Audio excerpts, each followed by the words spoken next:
We're gratified to have Mr. Christos Stylianides, the Minister of Merchant Marine and Insular Policy. Minister, please take the podium and thank you for your presence today. Good morning, everybody. Your Excellencies, distinguished members of the shipping community, ladies and gentlemen. It's really a great pleasure for me to address the 9th Capital Link Maritime Leaders Summit on Dashing Ahead Leadership in Action, which takes place in this very beautiful place as part of the International Shipping Exhibition Posidonia 2024. First, I take this opportunity and I would like to thank the organizers and especially Mr. Nikos Bornozis for their kind invitation and for the opportunity to kick off this important event. Ladies and gentlemen, there is no doubt that Posidonia has become the most important event of the global maritime community. And of course, we are very proud that Greece is hosting this two-week event. But I would like to emphasize on this. The numbers speak for themselves. More than 40,000 participants, more than 2,000 companies, 16 flag states, and delegates from 82 different countries across the globe. Really, numbers speak for themselves. Posidonia 2024 is truly a unique opportunity for all shipping-related stakeholders to reflect on what we achieved, but most importantly, to discuss where we want to go, to cooperate, to exchange knowledge and views, and to formulate realistic proposals which can address the significant challenges that lie ahead. Dear friends, during the past few years, the international maritime transport has faced multiple challenges. The global health crisis, pandemic, COVID-19, the Russian invasion of Ukraine, the energy crisis, and a series of geopolitical crises like the Houthi attacks and the recent conflict in the Middle East, all of them have created an unstable environment for international maritime transport.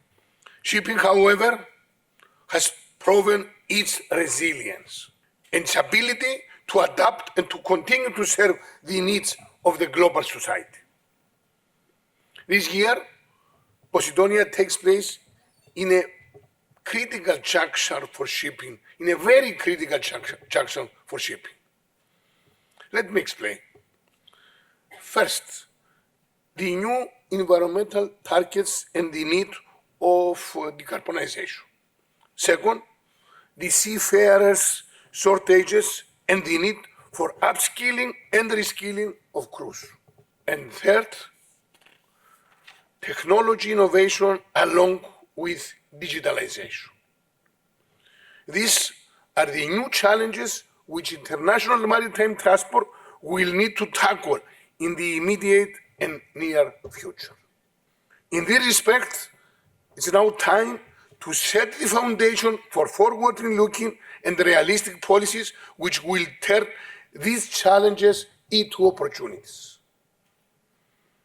We, at the Hellenic Ministry of Maritime Affairs and Insular Policy, representing the largest fleet worldwide, and me personally, as the Minister, will do our best to support the international maritime transport to evolve and advance further.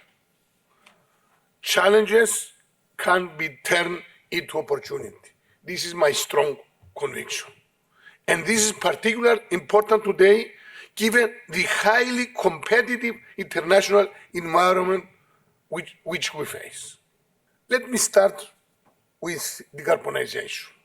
Greece, as you know, warmly welcomed the 2023 IMO strategy on the reduction of GHG emissions from ships.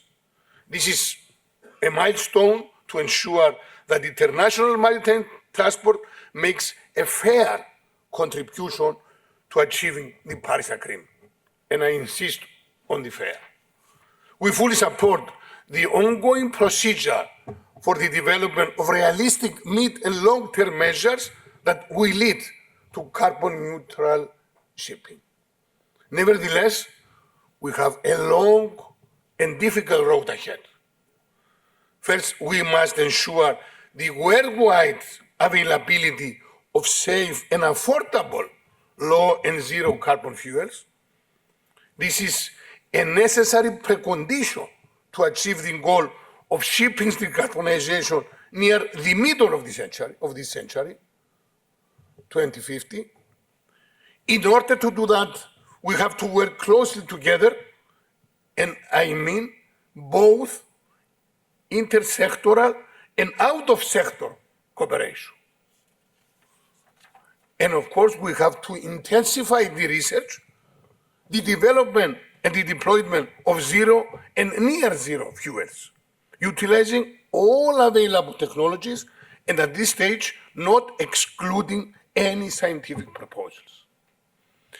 As you know, there are many promising technological options out there. This is exactly why we have recently announced the participation of Greece as a member in the Clean Energy Marine Hubs initiative. This is an initiative which aims at coordinating decarbonization efforts from ports, shipping companies, energy producers, and suppliers. All stakeholders together, all stakeholders on the board. And which applies to all shipping modes, taking into account the diversified characteristic of the Greek-owned fleet. At the same time, regarding the decarbonization of short sea shipping, we have taken initiatives and put forward specific proposals to support the green transition process. Utilizing EU funds, we will proceed with the renewal of the coastal passenger fleet and the commissioning of low-emission ships on public service obligation coastal connections, I mean state subsidized routes, agonies rames in Greek language. At the same time, we are preparing a new strategy and the development of an appropriate financing mechanism which will combine public and private finance, and which, no doubt, will accelerate the green transition further. Now I'm going to seafarers, shortages, and reskilling and upskilling. The transformation of the shipping sector is not possible without human resources, without our people, our seafarers, our most valuable asset. The short stage of skilled seafarers, particularly officers, is definitely a global and complex problem. In Greece, we have already declared 2024 and 2025 as years for maritime education. We are putting forward a series of initiatives aiming to redefine the seafarer's profession, to upgrade its status and make it more attractive, because this is the problem in many aspects. And at the same time, to provide our seafarers with the adequate level of training. Reskilling and upskilling are preconditions so that our seafarers can keep up with the constant and rapid technological changes and the current demands of the industry. Competent seafarers are a prerequisite for the safe and environmentally friendly operation of a vessel. Ladies and gentlemen, you know, and I think this view, this picture, this image is so obvious. Greeks live by the sea, for the sea, and from the sea. The sea is part of the Greek DNA for over 2,500 years. The Hellenic Ministry of Maritime Affairs and Insular Policy supports and will support in all ways possible the overall upgrade of the competitiveness of Greek shipping and the attractiveness of the Greek maritime cluster, both at an international and an EU level. We will advocate realistic proposals. I insist on realistic proposals because sometimes we lose ourselves in the sky without to be on the ground. And I insist these proposals, which maintain our country's leadership in international shipping, of course, and which will enhance our competitiveness further. This is particularly important, especially today, for two reasons. First, the competition the shipping industry faces today is huge, frankly speaking, particularly from Asia.